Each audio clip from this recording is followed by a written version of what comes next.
మీరు గుమ్మడికాయ పులుసు తెలుసా అండి? ఇగో నేను గుమ్మడికాయ తీసుకున్నా. ఈ గుమ్మడికాయ పులుసు ఎలా చేయాలో చూపిస్తాండి. దీనికి కావాల్సిన పదార్థాలు: గుమ్మడికాయ, ఉల్లిపాయ, పచ్చిమిర్చి, ఎల్లిపాయలు, ఎండుమిర్చి, చింతపండు, ఈ ములక్కాయలండి. మనం ఎన్నైనా ముక్కలు వేసుకోవచ్చు, కానీ మన ఇష్టం. నేనైతే ఈ ములక్కాయలు వేసుకుంటున్నా. దీన్ని చేసే విధానం చూడండి. ఇందాక గుమ్మడికాయలు కోసి పెట్టుకున్నాం. ఈ ముక్కలు ఈ సైజులో. ఇప్పుడు నూనె పోసుకునండి.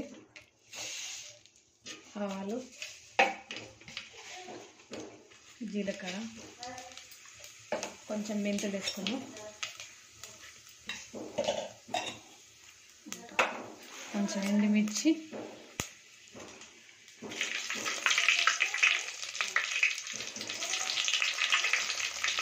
కరివేపాకు వేసుకున్నాం,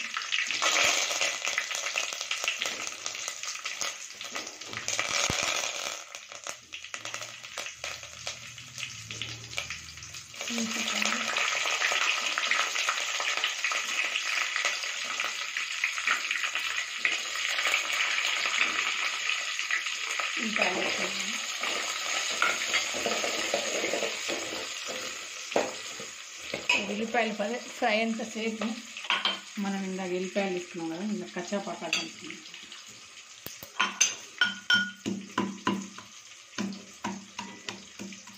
ఇందాక ఎల్లిపాయలు దంచుకున్నాం కదా, అది కూడా వేసుకున్నాం.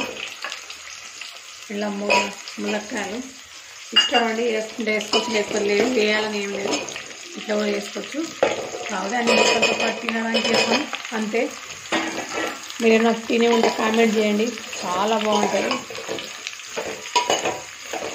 మనం ఎప్పుడు తిరుపతిలో పోయినప్పుడు ఈ సీజన్లో మనం అలా తిరుపతిలో పెడతారనమాట. ఇది కర్రీలాగా కూడా పెడతారండి, చాలా బాగుంటుంది. కొద్దిసేపు ఇట్లా మగ్గని ఒక 10 నిమిషాలు తర్వాత ప్రాసెస్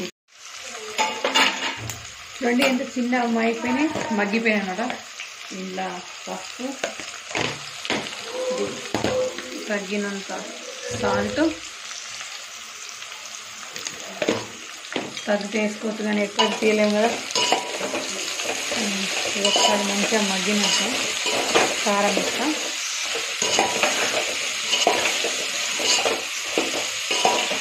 మనం సొరకాయ, బెండకాయ పులుసు ఎలా చేస్తాం సేమ్ అలాగే ఉంటాయి, కాకపోతే గుమ్మడికాయ కాబట్టి ఏం చేసి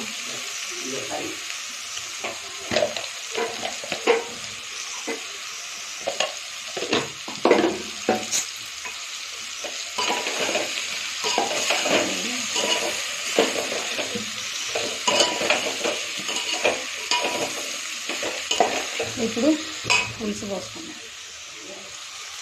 ఎందుకంటే మనం పచ్చిమిర్చి చేసినాం అనమాట. మళ్ళీ ఒకవేళ కారం ఎక్కువ ఉంటే మనకి చారులాగా ఉండదు, కారంలాగా ఉంటుంది. మనం పులుపు తీయలేకపోతే బెల్లం కూడా వేసుకోవచ్చు, అది కూడా చూపిస్తా. కొంచెం మగ్గిని చూసారండి. ఇప్పుడు చూద్దాం.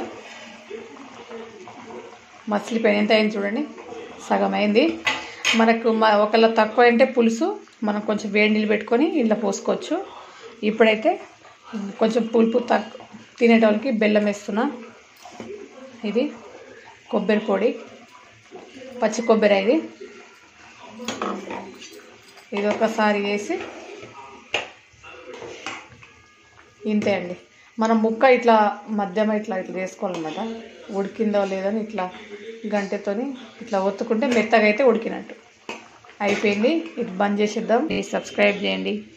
ఇదే అండి గుమ్మడికాయ పులుసు.